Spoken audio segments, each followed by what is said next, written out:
Hello, magandang gabi po. Praise Jesus sa gabi ito. Kayo po ay patuloy po na nag-review sa Jesus Set Ministry Church. Ngayon po ay May 6. So minsan po ay pareho-pareho lang po yung setup pero makikita niyo naman po yung date tsaka yung kung ilang week na po kami, ilang linggo na po yung service namin ng Wednesday. So magandang gabi po. Welcome po sa Jesus Set Ministry Church. Tayo po ay nag-aaral sa book by book, chapter, verse by verse.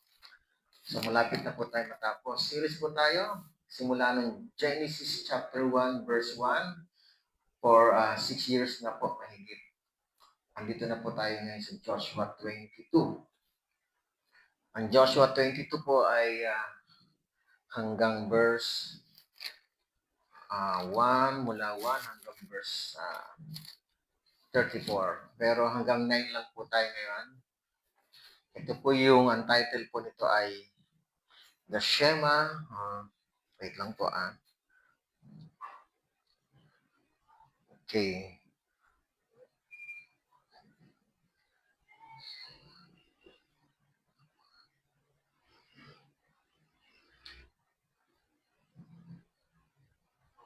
The Shema, the application of Shema commandments. Okay naman. Ito yung gumagana. Okay. Sige po. Okay, every Sunday po, nasa Book of Luke pa rin po tayo. Chapter 11, sinimulan po yan ni Brother Jimboy, verse 1 to 4, and then verse 5 to 13. So, itutuloy ko na po, verse 14, the Sunday, Lord din ng Panginoon na patuloy pa rin sa pag-aaral. Every Wednesday po ay Old Testament po kami. Ito na nga po yung title, the application of Shema Commandments. So, every Sunday naman po in New Testament. So, we studied the Bible, book by book, chapter by chapter, verse by verse, minsan word for word, expository preaching, nabanggit ko na yata. And series po tayo. Sige po, mga kapatid, let's pray. Aming Diyos, salamat po sa patuloy na kabutihan ng puso ninyo. Lord, ang mga Israelita ay magkakaroon ng kapahingahan sa aming pag-aaral. So ipakikita mo sa amin, Lord, sa mga panahon ngayon kung paano nagtagumpay ang mga Israelita at natupad po yung pangako ng Diyos sa pamamagitan ni Moses sa katuparan din po ni Joshua. Spiritually, Lord, sa pamamagitan ng mga aral na ito, tulungan niyo po kami maintindihan ito, maunawaan at mai-apply. Sapagkat ang Diyos nila Abraham, nila Isaac, ni Jacob, ni Moses, ni Joshua, ay siya rin Diyos namin hanggang ngayon. Hindi yun nagbabago, patuloy po. At sa pamamagitan ni Jesus, na bugtong na anak ng aming Diyos, ay lalo hong naging maliwanag ang mga mensahe ninyo ayon sa iyong kasulatan. Kaya salamat po at sa gabay ng Banal na Espiritu, patuloy namin maintindihan ang prinsipyo po ay tinuturo po ninyo aming Diyos. Salamat po, Ama. Tinatas ko to sa ngalan ni Jesus. Amen. Good evening, mga kaibigan, kapatid, sa Panginoon at mga kamag-anak.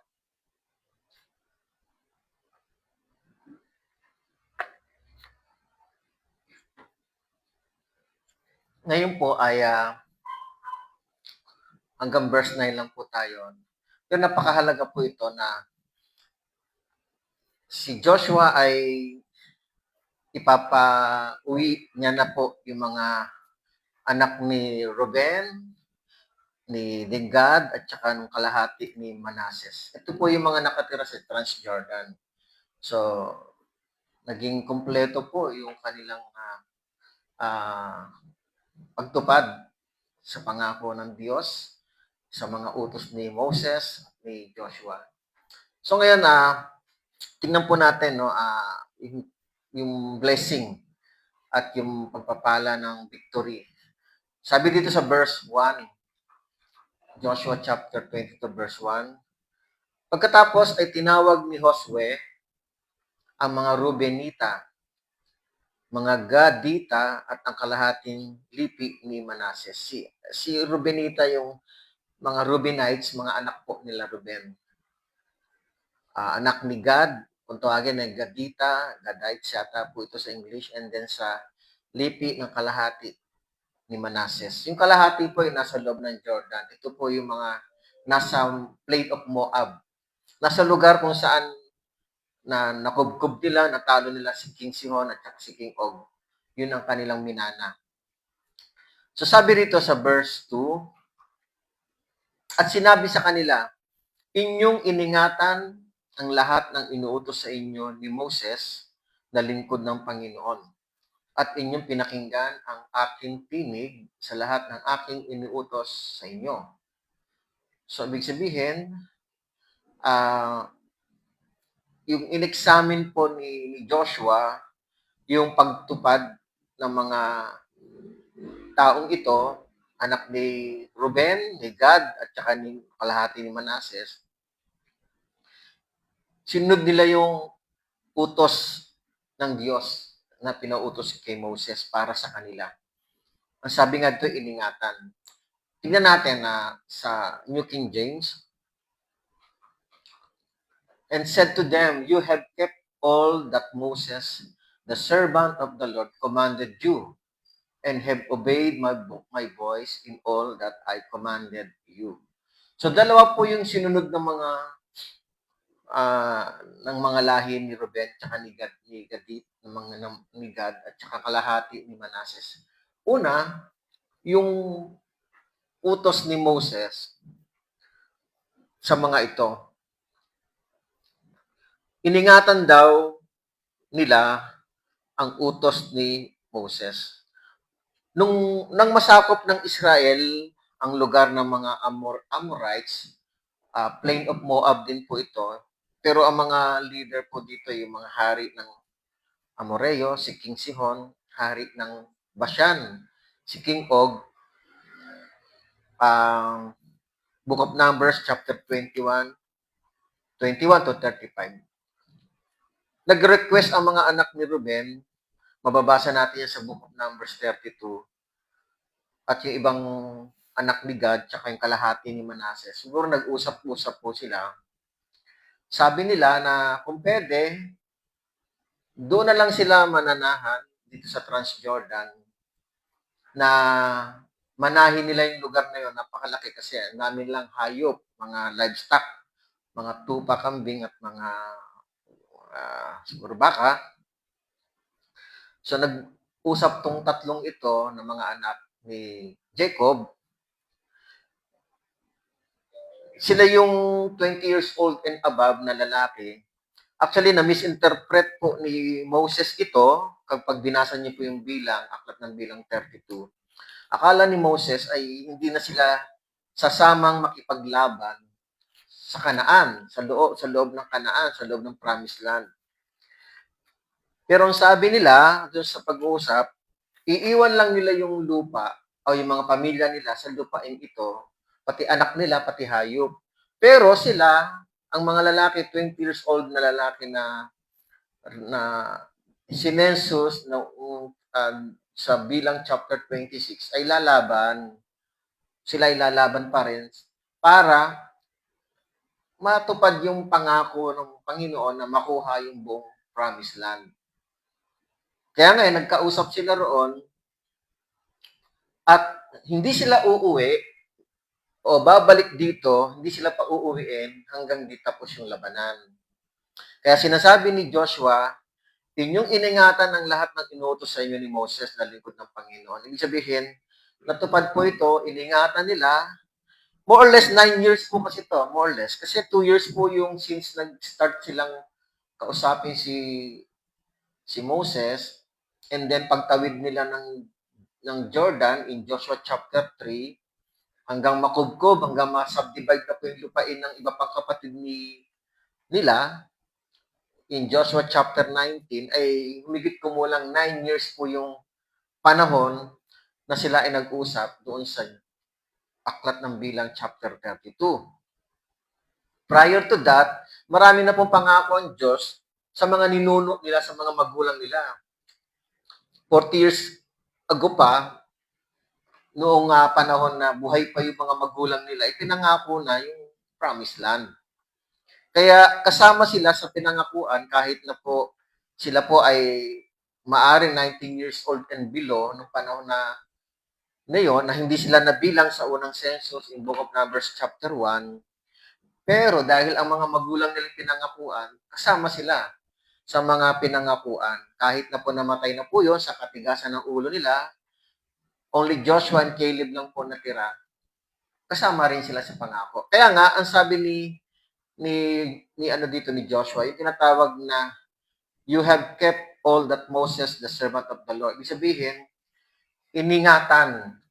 Once na iningatan, matagal na ipinangako ito hanggang sa ilang taon nang lilipas, hindi pa rin sila nagbabago na pagtupad. Kaya nga, kung titignan natin, humigit kumulang ang tumupad, ang taon na sila ay nangako na titira sa lupa na yon sa Transjordan, mga 9 years. Kaya bukod doon sa pangako previously sa mga magulang nila, matagal din po. More or less 40 years plus 7 years. Kaya nga matagal din. Pero ang sinasabi ni Joshua, inyong iningatan yung utos. Sapagkat yung mga magulang nila ay hindi nag-ingat sa utos. Kaya nga maraming namatay. Ngayon, itong generation na ito yung mga nakapasok sa Promised Land, sila yung nag-ingat at natupad ang pangako ng Diyos sa kanila na makapasok sa Promised Land. Tandaan po natin mga kapatid, ang salita ng Diyos, kapag ang salita ng Panginoon ay inuutos sa tao, even today, kapag inuutos siya, wala pong salita ang Lord na utos na hindi kalakip ang pangako. Kaya nga, ang pangako dito, papasok sila sa pangako ng lupa o promised land. Even today, sa mga nag-aaral ng salita ng Panginoon, sa mga mananampalataya ng Panginoong Hesus, kung pakikinggan lang natin ang salita ng Panginoon at tutupad tayo sa mga kalooban niya, ang pangako ng Diyos tutuparin niya. Meron din pangako ang Diyos sa mga mananampalataya. Unang pangako, yung eternal na buhay. Pangalawa, yung eternal na lugar. Kaya may pangako po. Kaya nga, iniingatan dapat ang mga utos ng Panginoon. At pangalawa, ito yung una, no? Yung sinabi ni Joshua kay Moses. Pangalawa, sabi dito, sa English po, binabanggit dito, no? And have obeyed my voice, sabi ni Joshua, in all that I commanded you. Si Joshua na rin po, sinasabi niya, ako ay pinakinggan nyo rin. After ni Moses kasi siya na yung humalili, pinakinggan din siya. Kaya dalawa po yung pinakinggan nila. Una si Moses, kasama pa yung mga magulang nila na namatay sa wilderness. At pangalawa, ito si Joshua. Kaya sabi niya sa verse 3, huli ko lang, verse 3, Tagalog. Hindi ninyo pinabayaan itong maraming araw ang inyong mga kapatid hanggang sa araw na ito, kundi inyong iningatan ang tagubilin ng Panginoon ninyong Diyos. So una, pinakinggan nila yung utos ni Moses. Pangalawa, pinakinggan din nila yung boses o tinig ni Joshua. Pangatlo, hindi nila pinabayaan yung mga kapatid nila, kundi sila ay nagpatuloy na nakipaglaban upang makubkob ang promised land. Hindi sila naging duwag, nagpatuloy sila. Sabihin, talagang tumupad po sila kay Moses, kay Joshua, at yung pangako nila na hindi na iiwanan yung mga kapatid nila. Meron pang nine tribes, 9.5. Kasama pa dito yung kalahati ni Manasseh para angkinin po yung loob ng Kanaan. Kasama po silang lumaban, itong mga anak ni Ruben, anak ni Gad, mga Gadita, at mga kalahati ni Manasseh. Hindi ninyo pinabayaan yung tagubili ng Panginoon ninyong Diyos. Kaya mga kapatid, kumbaga sa ano ay binibigyan sila ng commendation ni Joshua na mabuti ang ginawa nila. Hindi sila umurong, hindi sila sumuway, kundi sila ay sumunod sa utos ng Diyos. And then verse 4, at ngayoy binigyan ng Panginoon ninyong Diyos ng kapahingahan ang inyong mga kapatid, yung 9½ tribes. Nagkaroon ng kapahingahan sila. Ibig sabihin, wala nang war, may peace, may kapayapaan, gaya ng pinangako niya sa kanila. Kaya't ngayoy, bumalik kayo at humayo sa inyong mga tolda sa kanilang lugar, yung Plain of Moab, sa lupaing kinaroroonan ng inyong ari-arian na ibinigay sa inyo ni Moses na lingkod ng Panginoon sa kabila ng Jordan. Ngayon, dahil naging blessing, naging victorious yung pakikipaglaban nila, minsan wala pong namatay na Israelita dito. May namatay po noong panahon na pinasok nila yung AI. 36 na Israelitang namatay. Pero sinadya yun ng Diyos dahil si Achan ay nagplunder, nagnakaw ng ari-arian na samsam nila. So pinakita ng Diyos na natalo po sila sa mga panahon. Pero nanalo sila nung sila ay nakipaglaban ulit. So, ano mang yung pagkikipaglaban nila at natalo man sila, namatay man sila, sinadya yun ng Diyos upang ipaalam yung kasalanan. Pero kung tutusin, kung walang ganon, hindi sila mamamatayan kahit isang Israelita. Kaya ngayon, nagkaroon ng kapahingahan, wala nang labanan. Pero last week, binabanggit nga more or less 18 years lang ang gap. Sa Book of Judges, chapter 1, mayroon na naman labanan, pero hindi na po yung pangmalakihan labanan. Mga tribes na lang, yung mga cities, inside the city na lang ang labanan. Hindi na malakihan. Ngayon, sabi ni Joshua, ito po yung habilin niya. Verse 5. Importante po ito. Maingat ninyong gawin ang utos, ang inuutos sa inyo ni Moses. Inuutos sa inyo ni Moses. Maingat ninyong gawin ang utos at batas na inuutos sa inyo ni Moses na lingkod ng Panginoon. Ito po yun, na ibigin ng Panginoon ninyong Diyos at lumakad sa lahat niyang mga daan at ingatan ang kanyang mga utos, manatili at maglingkod sa kanya ng inyong buong puso at kaluluwa. Okay. Sabi ni Joshua, tapos na po yung natutupad na po yung pangako, yung promised land. So, kumpleto na po yun. Wala nang kulang. Pero, sabi ni Joshua, maingat ninyong gawin. Dalawa po yung binabanggit, yung utos at batas. Na inuutos sa inyo ni Moses, ang utos at batas ay ang ibigin ang Panginoon ng Diyos. Una yon. 5 po ito. Lumakad sa lahat ng mga daan. Pangalawa, ingatan ang kanyang mga utos. Pangatlo yun, ingatan. Pang-apat, manatili. Pang-5, maglingkod sa kanya ng inyong buong puso at kaluluwa. Mga kapatid, ni-recode po ni Joshua yung Shema Commandments. Tingnan natin yung Shema Commandments. Yung the law given by God to Moses in Deuteronomy chapter 6 verse 1 to 6. Tingnan po natin. Balikan lang natin to. Kasi ang title nga natin yung application kung paano i-apply po nila ito. Sabi rito, ngayon, itong utos, mga tuntunin at mga batas na inuutos sa akin ng Panginoon, sabi ni Moses yan, inyong Diyos, na ituro sa inyo upang inyong magawa ang mga ito sa lupain inyong paroroonan upang angkinin.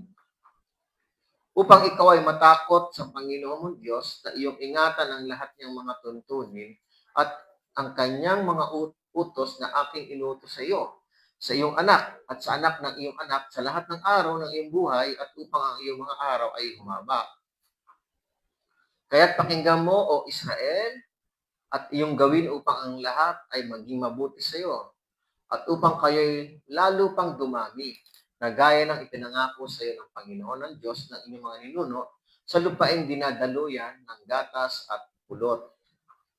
Pakinggan mo, actually ito, nirecord po ni Jesus ito sa Mark chapter 12, verse 28 hanggang 30. Sabi rito, pakinggan mo, O Israel, ang Panginoon nating Diyos ay iisang Panginoon. At ibigin mo ang Panginoon mong Diyos ng iyong buong puso at ng iyong buong kaluluwa at ng iyong buong lakas.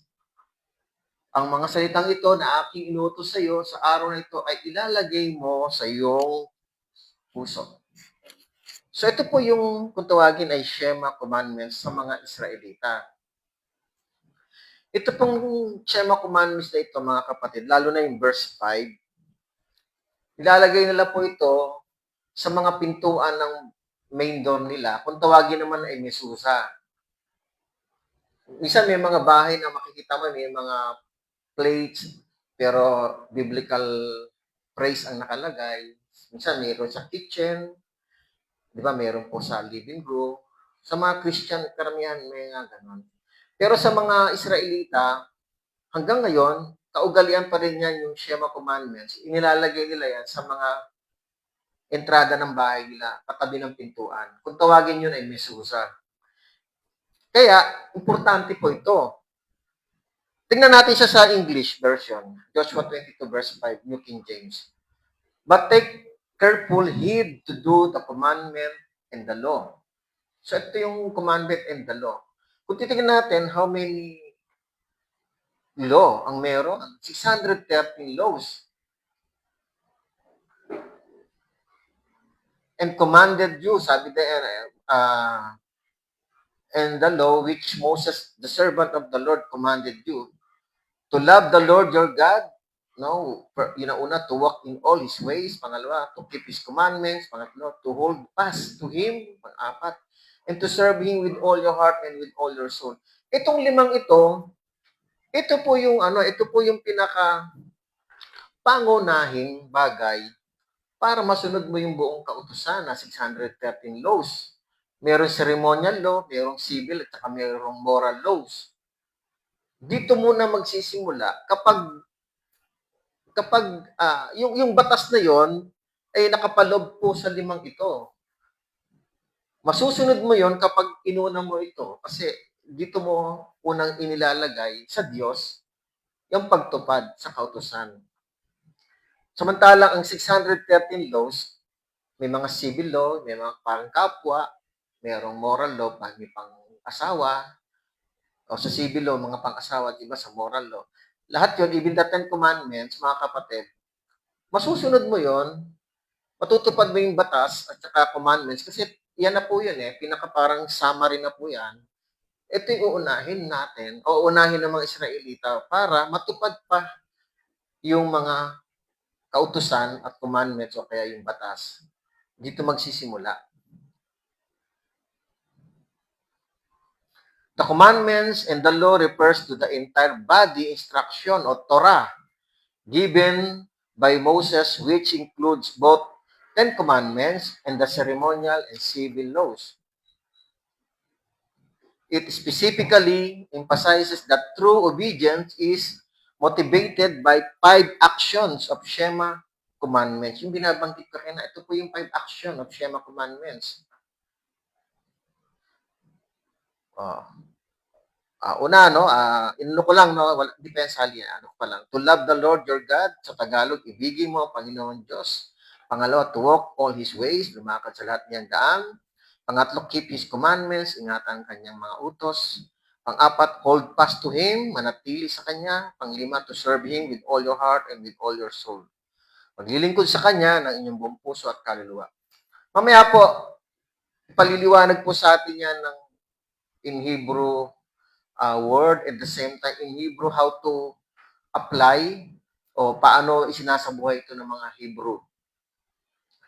So ito yung magiging baon nila na sinasabi ni Joshua, pagbalik ninyo sa Transjordan, maingat ninyong gawin ang utos at batas.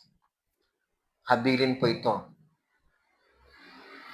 Na mga kapatid, ito po yung action, no? Kung totoo yan.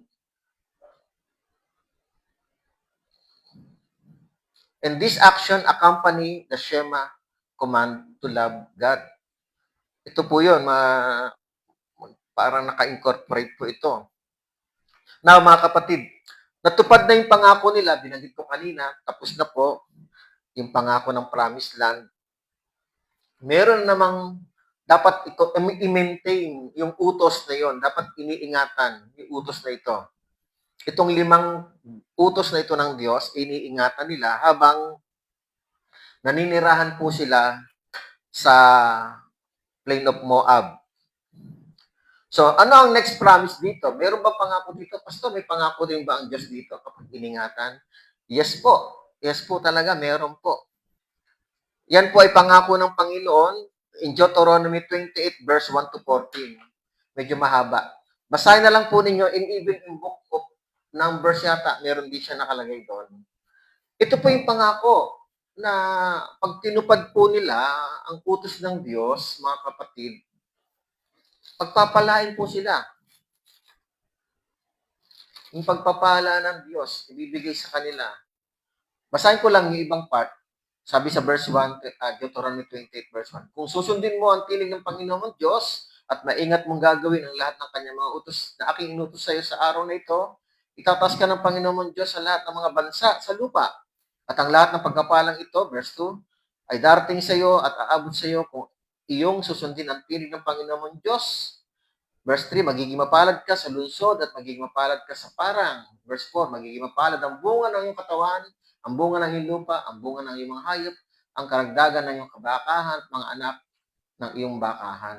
Hanggang verse 7, hanggang verse 9, sasabi nga sa verse 7, tatalunin ng Panginoon sa harapan mo ang mga kaaway na babangon laban sa iyo. Sila lalabas laban sa iyo sa isang landas at tatakas sa harapan mo sa 7 landas. Kapag nasunod po yun, yun ang pangako ng Diyos habang nakatira po sila in Transjordan or inside Canaan, masunod lang yung utos ng Diyos, hindi natatapos yung pangako ng Diyos, pagpapalain po sila. Mamumungay lupa, yung mga bakahan, tupahan, even yung mga kalaban, mananalo sila against their enemies. Pangako yan ng Diyos.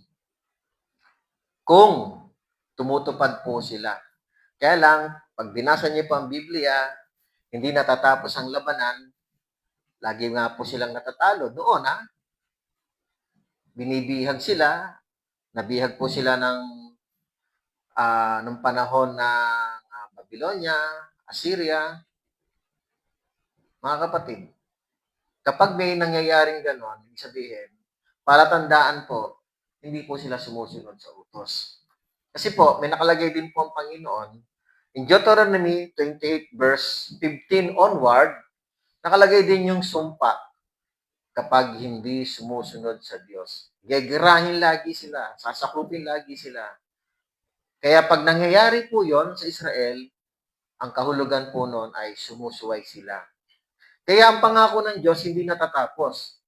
Pero ang sabi ni Joshua, basta maingat lang nilang gawin, sundin ang batas at ang mga kautusan. Hindi natatapos ang pangako na makabutihan para sa kanila. Tuloy lang po natin, hanggang verse 9 lang po tayo. Verse 6, balikan natin ito mamaya. Dito tayo magko-closing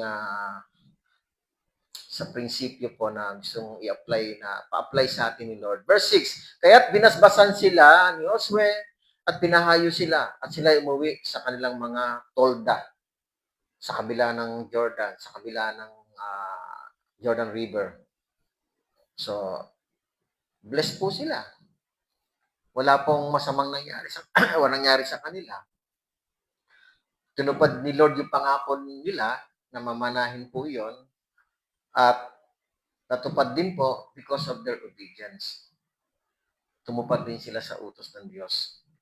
Kaya kapatid, mapayapa sila na makakaranas ng kapayapaan at katahimikan dahil naging masunurin sila sa Diyos. In our times, mga kapatid, ganun din naman, once na tayo sumusunod sa Diyos, yung tinig ng Panginoon, yung utos ng Diyos, yung mga biblical principle na nababasa natin, nadidinig natin, once na sinusunod natin yun, mga kapatid, ipangako rin ng Panginoon yun na hindi ka pababayaan. Magkakaroon ka ng kapayapaan. Kahit may pagsubok, may kapayapaan. Verse 7, sa kalahating lipi ni Manases ay nagbigay si Moses ng pag-aari sa Basan. Ngunit ang kalahating lipi ay binigyan ni Josue ng pag-aari kasama ng kailang mga kapatid sa kabila ng Jordan, sa dakong kanluran.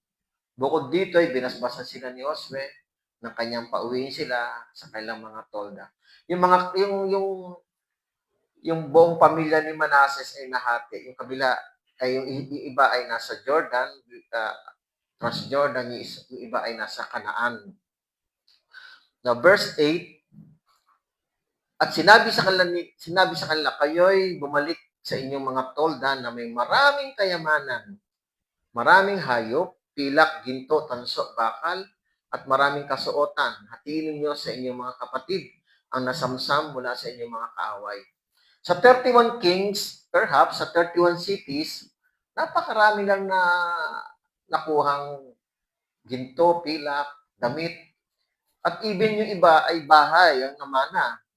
At ganun din yung mga nasa Transjordan, itong mga anak ni Ruben, ni Gad, may mga bahay din po. Hindi naman na sinunog yun yung lugar na yun. Sinako po yun Actually, may 60 cities, 45 cities po na pinaghaharian si Og sa Pasyan. Sabihin, ano po yun? According sa batas ni Moses, mahal ang lugar na nababakuran, yung presyo. May batas po yun sa mga lugar na nababakuran at sa mga lugar na hindi nababakuran. So lahat po yun, yung mga damit, namana nila, ginto, pilak, iba hayop. Ang sinunog lang nila, kung di ako nagkakamali, itong Jericho,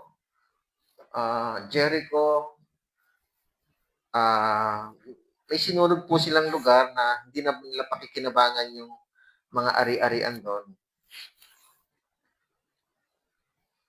Kaya mga kapatid, blessed po sila. Kaya sabi ni Lord, at sabi nga ni Lord, ito parang pinasasabi kay Joshua na hatiin ninyo sa inyong magkakapatid ang minana ninyo, kayamanan, pilak, hayop, tanso, bakal. So lahat, patas ang hatian. Galing yun sa kanilang mga kaaway. Verse 9, kaya't ang mga anak ni Ruben, Gad at ang kalahating lipi ni Manases ay bumalik at tumiwalay sa mga anak ni Israel sa Shilo. Doon nga, sa Kanaan, na nasa lupain ng Kanaan, upang pumunta sa lupain ng Gilead, ang kailang lupain na kailang naging pag-aari ay sa utos ng Panginoon sa pamamagitan ni Moses. Okay, so, yun, natapos po ang lahat. Verse 10, Lord willing, next week, hanggang verse 34. Now, mga kapatid, balikan natin yung sinasabi ko kanina na 5 application and action dito sa Shema Commandments. Kung mapapansin ninyo, mga kapatid, dito sa Joshua chapter 22, verse 5, uulitin ko po, maingat, ito'y habili ni Joshua, maingat ninyong gawin ang utos at batas na inutos sa inyo ni Moses na lingkod ng Diyos. Bigyan ng Panginoon na inyong Diyos at lumakad sa lahat ng mga daan at ingatan ng kanyang mga utos, manatiling maglingkod sa kanya at maglingkod sa kanya ng inyong buong puso at kaluluwa.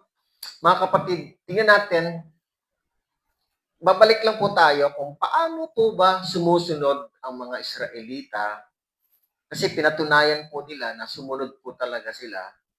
Nagtagumpay po ang Diyos. Ito sa second generation na na-census in Book of Numbers 26. So lahat ng pangako ng Diyos natupad. So ang pangako ng Diyos ay natutupad kapag ang tao ay sumusunod din, tumutupad. Kaya kapag ang tao po'y tumutupad, matutupad ang pangako ng Diyos sa kanya. Una-una, Diyos sa sinasabi dito, to love the Lord your God. Dahil ang study natin, ang Jesus and Ministry Church, tulad ng nabanggit ko dati, ay tayo pinag-aaral, hindi batay sa panahon lamang ngayon. Unang-una, tinitingnan natin, ano ba ang tradisyon ng mga pagtupad ng mga Israelita, ng mga Hebreo noon. Titingnan natin kung paano sila tumutupad noon.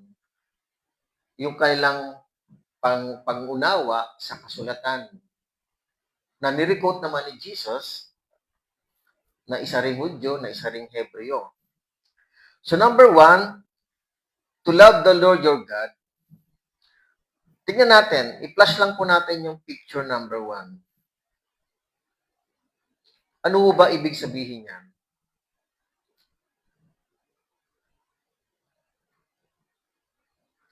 Okay? Pabasa? Nababasa ba? Nababasa sa cellphone, brother. Hindi nababasa dito sa cellphone. Okay?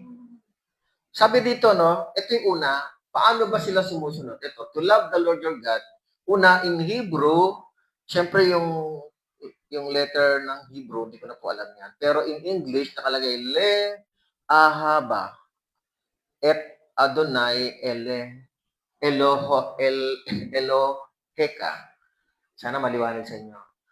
Found primarily in Deuteronomy 6:5 kasi ito yung part ng nirecord din ito ni Joshua, yung Shema. And Deuteronomy 11:1. Ang kahulugan, it means a complete active commitment or covenant loyalty to God rather than merely feelings. Hindi basta lamang pakiramdam. Hindi lamang na ito'y pakiramdam na parang nai-inlove ka sa isang asawa mo o kaya nai-inlove ka sa nililigawan mo. Hindi siya ganon, mga kapatid lamang. May malalim to ng commitment. A complete active commitment or covenant loyalty. Ang pagmamahal ng mga Israelita sa Diyos, mataas ang level. Hindi nababatay sa pakiramdam. Kumbaga sa mag-asawa, may covenant, pero ang mag-asawa naghihiwalay eh. So, ganun din dapat ang isang mananampalataya din sa panahon natin ngayon or ay mga Israelita. Ito'y maliwanag na kanilang pagtupad kung paano nila ipinararamdam o binibigyan ng aktibong pagtupad kung paano nila minamahal ang Diyos. Nakalagay po ang in Hebrew ang kahulugan po. Means a complete active commitment or covenant loyalty to God rather than merely feeling. So number 2, dito sa 5 application and action how the Hebrew apply the Shema commandments. Number 2, plus po natin, to walk in all His ways. Nakalagay lang po ito sa Joshua chapter 22 verse 5, mga kapatid. 5 po ito. To walk in all His ways. In Hebrew, lalechet, bichol, derachab. Okay, tingnan natin sa English. Ang ibig sabihin, to live in total obedience. To walk in all His ways, to live in total obedience, conforming daily life to God's character and commands. Sumusunod po eh. Kung titingnan natin, di ba, sabi ko, ituloy na natin, it signifies a continuous intimate relationship where a person aligns their behavior with God's, not just following laws, but actively following Him. Siya talaga, to walk in all His ways. Kaya bilang mananampalataya, mga kapatid, kung tayo binago na rin ng Panginoon, sabi ni Paul in Romans chapter 1 o chapter 12 verse 1 to 2, basahin ko lang po. Romans 12, hindi ko na pina-flash po dyan. Verse 1, I beseech you therefore, brethren, by the mercies of God, that you present your bodies a living sacrifice, holy, acceptable to God, which is your reasonable service. And then verse 2, Romans 12, verse 2, and do not be conformed to this world, but be transformed by the renewing of your mind, that you may prove what is that good and acceptable and perfect will of God. Kapag ang tao po, hindi natin gagayahin no, yung tutularan ang takbo ng mundo, kundi magkaroon ng transformation. Or dito nga sa second part ng ating action, how to apply Shema commandments, is to walk in all these ways. It's not only following the laws, but following God. Or sa ating panahon, following Jesus.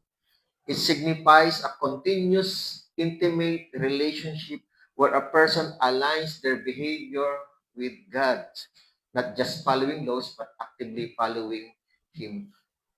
Dahil tayo ay natagpuan ng Panginoon, natagpuan din natin ng Panginoon, kung tayo ay nakapagsisi at nananampalataya sa Panginoon, hindi natin pasusunurin ng Diyos o i-align ng Diyos sa alignment ng buhay natin, kundi tayo ang mai-align sa kanyang pamamaraan, sa kanyang behavior and character.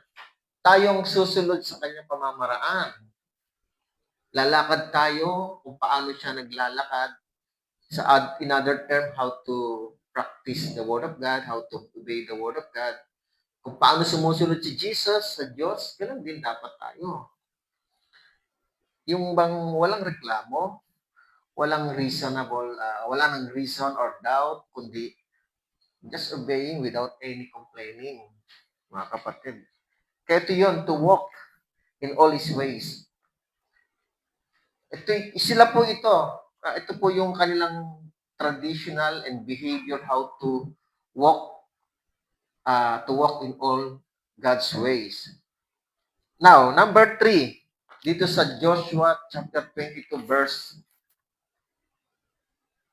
5, pangatlong inuutos dito ay to keep His commandments. To keep His commandments. In Hebrew is lishmor mitzvotav. Ano ibig sabihin? Primarily rooted in the word shamar, to guard or protect. This implies stewardship and cherishing, rather than mere obedience, viewing commands as precious treasures to be tended like a garden rather than just a checklist of rules. Ibig sabihin, mga kapatid, yung pagkakatiwala, yung chine-cherish, yung pinapahalagahan, yung kautusan ng Diyos, na hindi ka lang nanonood, no? Mga gano'n, hindi ka lang, mga kapatid, kundi, although sinasabi niyan, rather than mere obedience, pero siyempre, dapat sumusunod viewing commands as precious treasures na tended like a garden, na kung paano pinapahalagahan din ang mga bagay na ito na parang isang hardin, rather than just a checklist of rules. Yung parang, yung pagsunod sa utos ay hindi yung parang obligasyon lang, no? Kundi talagang andun yung pagkilala at pinoproteksyonan mo rin ng salita ng Panginoon by following God, mga kapatid.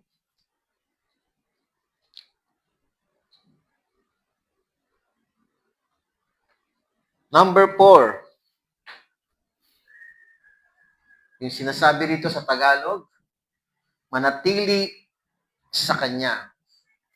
Hold fast to Him. Hold fast to Him. In Hebrew is primarily rendered as ubo tidbaku, meaning to cling or adhere tightly to God. It comes from the Hebrew root dabak, implying an intimate, desperate, and tenacious connection. Similar to being glued to Him, parang may glue, nakadikit ka talaga.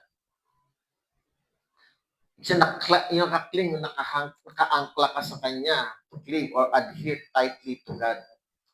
Hold fast to Him, mga kapatid. Ang ibig sabihin niya sa mga Hebrew, traditionally kung paano sinusunod dyan is to cling or adhere tightly to God. So, it comes from the Hebrew root, dabak, an intimate, implying an intimate, desperate, and tenacious connection. So, mga kapatid, parang sabi nga dyan, similar to being glued to Him, nakadikit. Okay? The synonym of hold fast is also remain. May nakalagay sa in John chapter 15, sa NIV yata nakalagay, remain in me. Tingnan ko lang mga kapatid. Anyway, Tagalog po itong Bible ko, pero tingnan ko. Yung salitang manatili ay parehong Tagalog nakalagay, manatili. But ang ginamit dyan sa Hebrew, dyan sa Joshua 22, ay hold fast. Pero pag tinignan natin sa John chapter 15, verse 4, nakalagay, kayo manatili sa akin. Sa NIV nakalagay, remain in me. So, minsan ginagamit po yon, different usage po. The synonyms of hold fast is also remain. Sa Tagalog, mananatili. But, different usage nga po. Tignan po natin, i-plus natin yung letter A. Ano pagkakaiba nitong hold fast at remain? Remain is a passive state. Focuses on not moving or continuing to be in a certain state. Parang naninatili ka lang. Parang sit down, just remain, sit down, parang walang pressure. But yung hold fast, iba. Ito ay active in action. Focuses on maintaining a firm grip or commitment against resistance. Ibig sabihin, may pressure, kaya kung mananatili tayo sa Panginoon, minsan may pressure, may trials, may pagsubok, pero huwag kang bibitaw. So magkaiba sila ng paggamit. Kaya ginamit sa Old Testament, in Joshua 22 verse 5, is hold fast. Ibig sabihin, hindi ka lamang tumatambay sa pananatili mo kay Jesus o sa Panginoon. Once na mayroong pagsubok, may trials, may puwersa, may ay talagang isinasabuhay mo pa rin yung salita ng Panginoon. Kaya nga, sabi dito, hold fast action. Minsan may resistance, may mga enemy na pwedeng kumalaban. Kaya mga kapatid, itong manatili sa Panginoon ay hindi lamang hindi lamang nananatili ka na kundi matibay kang nakahawak sa Panginoon.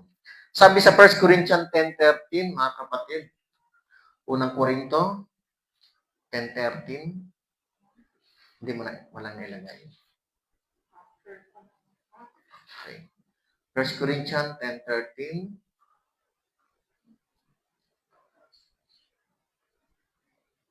wait lang po.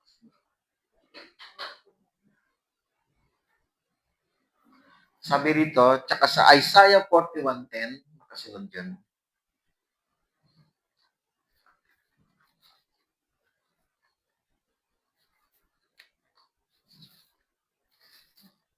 Okay, 1 Corinthians 10:13, walang tuksong dumating sa iyo na hindi karaniwan sa tao, subalit tapat ang Diyos na hindi niya ipahintulot na kayo tuksohin na higit sa inyong makakaya.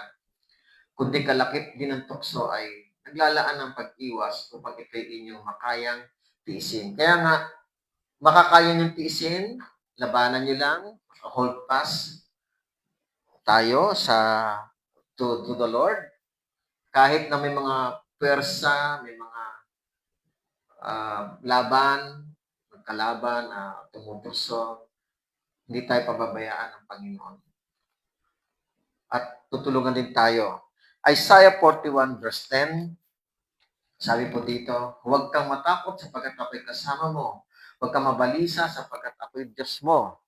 Aking palalakasin ka. Oo, ikaw ay aking tutulungan. Oo, ikaw ay aking aalalayan ng kanang kamay ng aking katuwiran. So, hindi ka pababayaan din ng Panginoon. At the same time, nakakapit ka sa Panginoon, mananatili ka sa Panginoon. At the same time, hawak ka rin ng Panginoon. So, matibay po yun. Kasi meron kayong two-way na relationship between you and the Lord. Kasi kung ikaw lang ang may relasyon sa Diyos, ikaw lang nakahawak, baka hindi nakahawak ang Diyos sa iyo. Kaya kung pareho kayo na may relasyon, ang Diyos, mahal ka rin ng Diyos, o mahal mo rin ng Diyos, sabihin, pareho kayo nakahawak sa isa't isa. Kaya nga makapatid, manatili tayo sa Diyos. Manatili tayo nakakapit sa Diyos. At the same time, basahin ko lang po yun, sabi sa John 15, verse 4, kayo manatili sa akin at ako'y sa inyo, gaya ng sanga na hindi magbubunga buhat sa kanyang sarili, malibang nakakabit sa puno, gayon din naman kayo, malibang kayo manatili sa akin. So dito, binabanggit ng Panginoon na yung pananatili ay parang inihambing niya sa sanga, sa ubas. Actually, sa John 15 verse 1 to 3, inihambing niya po na sabi ni Jesus, ako ang tunay na puno ng ubas at ang aking ama ang tagapag-alaga. So, ang mga sanga po yung mga alagad. Kaya manatili ang sanga sa puno para mamunga. So, praise God. And then, number 5, sabi dito sa Joshua 22 verse 5, yan, to serve God with all your heart and soul is expressed in Hebrew. Sa Hebrew po, ibig sabihin, medyo may kahabaan, Be'a habatta et Adonai Eloheka Bekholebaka Ubkol Napsheka. Originating from Deuteronomy 6.5. Galing din sa Deuteronomy 6.5. Yung mga commandments. This command means total devotion, using your intellect, emotions, and entire life's energy to love and serve God. So, ganito sila mag-serve sa Panginoong Diyos mula sa puso at sa soul. Ang soul kasi, mga kapatid, pag binabasa natin is nasa mentality din po natin yan. Yung intellectual ng tao is also a soul. For example, yung lalaking mayaman na in Luke chapter 16 verse 19 to 31, yung mayaman lalaki na napunta sa Hades, bagamat siya'y patay na, ang katawan niya nailibing na, and according sa Ecclesiastes 3:21, na ang spirito ng tao, yung hininga niya ay bumabalik sa Diyos. So, ano na ang naiiwan doon sa lalaking mayaman na yun? Nakikipag-usap siya kay Abraham. Yun ay soul.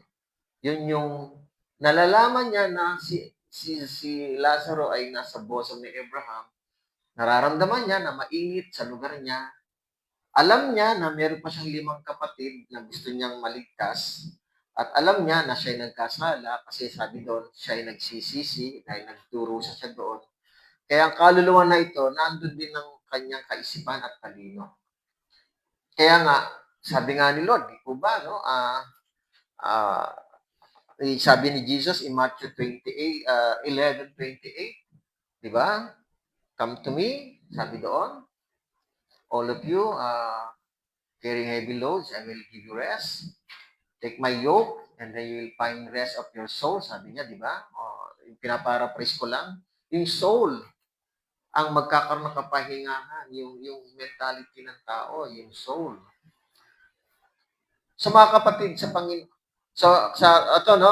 kung titingnan natin, So sana na-listan niyo po yung Hebrew word meaning ng 5 action, application and action how the Shema commandments are ina-apply ng mga Hebrew.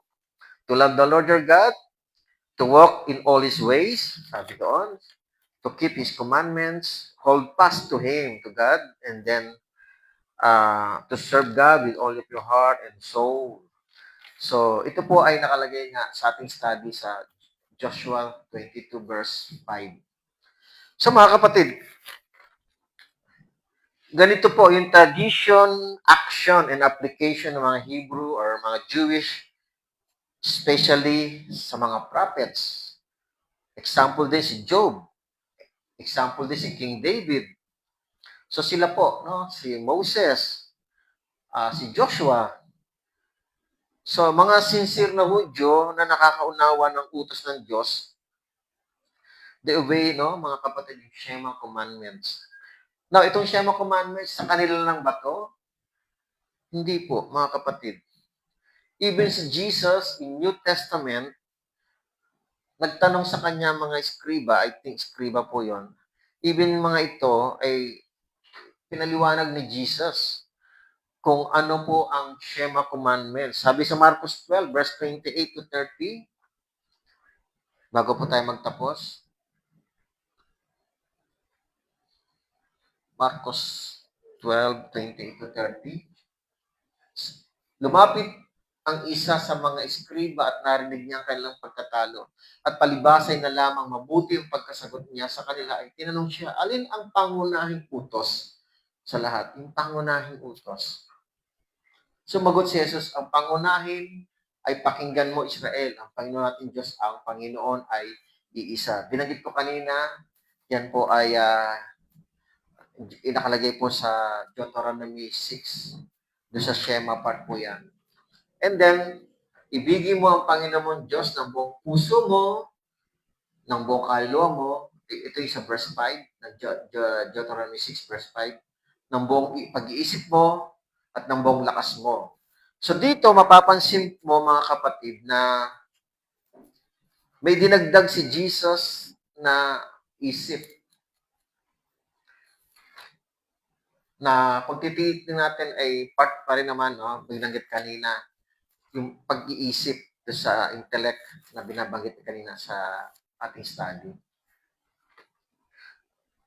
So, hindi po pinutol ni Jesus yung commandments, the greatest commandments.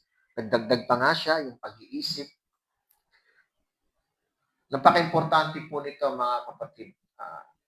Si Jesus, nung nagkatawang tao po, although sinasabi yan, inutos po yan ni Lord kay Moses, pero nagkatawang tao po si Jesus, maaari naramdaman niya yung mentality about how to serve the Lord, how to love the Lord, galing sa puso.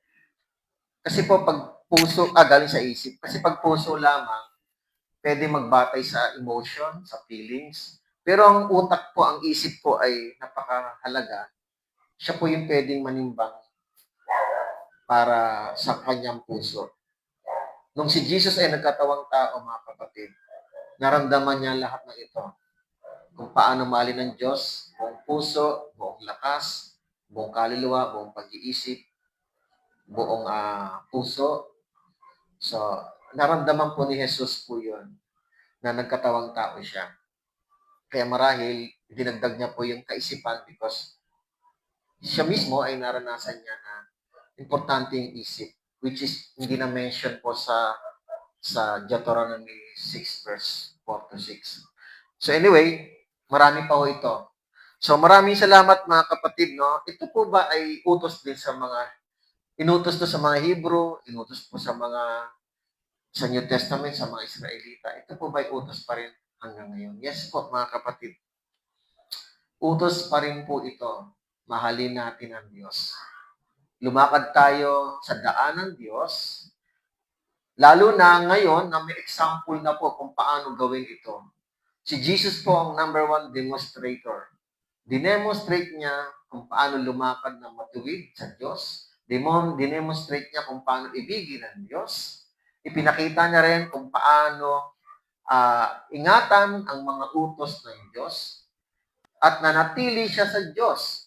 Kahit dumating ang time na darating ang time na siya ay magkakaroon ng sufferings at siya po ay tinakbuhan ng kanyang mga alagad. Mag-isa na lang siya, ba't hindi siya pinabayaan ng Diyos? Nanatili pa rin siya sa kanyang pangako at pagtupad sa utos. At naglingkod pa rin ang Diyos sa kabila ng lahat. So lahat po ito ay ipinakita ni Jesus. Kaya mas sabi natin na mas nakalalamang tayo compare mo sa iba noong panahon ng Old Testament na hindi nila nakita kung sino yung best example para matupad yung mga ito sa taong iyon. That's only Jesus na nakagawa nito. Ganun pa man, sila po ay sumusunod. Sila po ay nakakaunawa ng kautusan.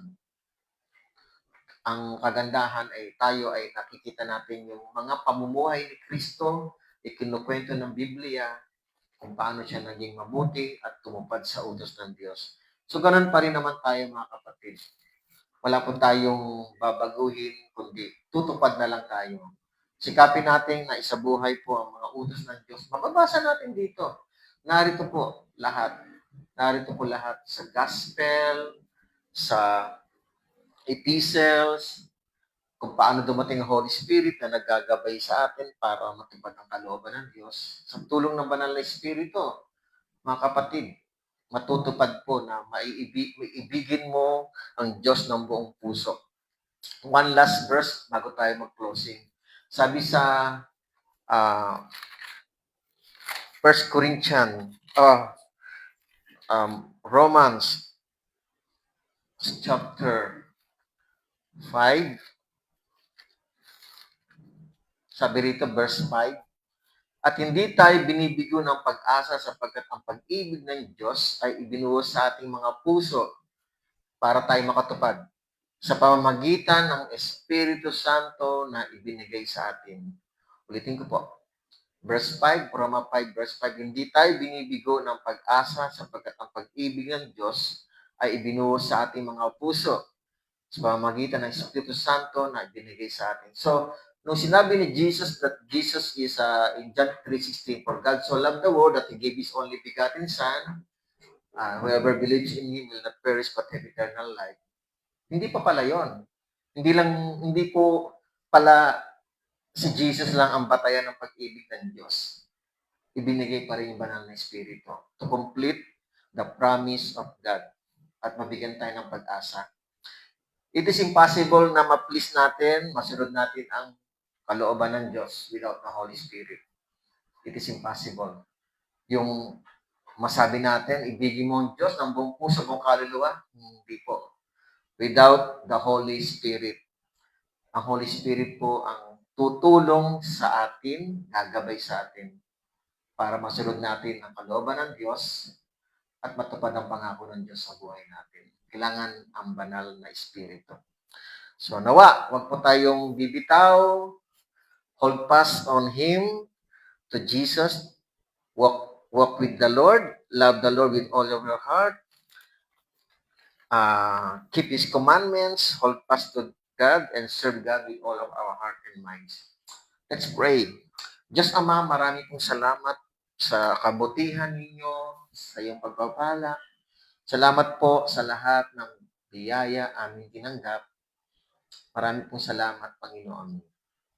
Sa akin mismo na nakakatulog, salamat po. May mga problema ako sa pagtulog dati, mga last week or 2 weeks ago. But thankful ako, Lord, at grateful ako sa inyo, Lord. At papasalamat po ako na binibigyan niyo ako ng magandang pagtulog. Salamat po. Dalayan ko rin po, Ama, ang mga kapatid na nangangailangan ng kagalingan. Lord, praying ako po, Ama, sa ngalan ni Jesus, sa daliri po ni Brother Don, nag-worry po siya. Praying kami na gumaling po. At gusto niya pong pagpatuloy na mag-play ng guitar to worship your name, to glorify your name, Lord. Gusto niya pa hong maglingkod sa iyo. Kaya gusto niya pong gumaling. Hindi ko namin alam kung ano po yung dahilan, but Lord, gumaling po na daliri ni Brother Don. Comfort din po kay Sister Nancy sa kanyang karanasan, nasulugan po sila ng bahay. Gabi po sa iba pang mga nasulugan ng bahay. Salamat din po, Lord, at praying din po kami, Lord, patuloy kalakasan kay Mami, kay Nanay, aming Diyos. At dalangin ko rin po, Panginoon, ang patuloy na pagkapala, Lord, at i-bless niyo rin po ang mga pinakausap ni Pastor Pat, Sir Clayrol po, Panginoon, sa kanilang church. Pagpalain niyo po ang church nila, Calvary, sa Antipolo, Panginoon. Dalangin ko rin po patuloy, Lord, ang kagalingan, kalakasan po ni Tatay Isidro po, Panginoon. At gandi po si Sister Nita. Any prayer request? Yun lang po, mga kapatid.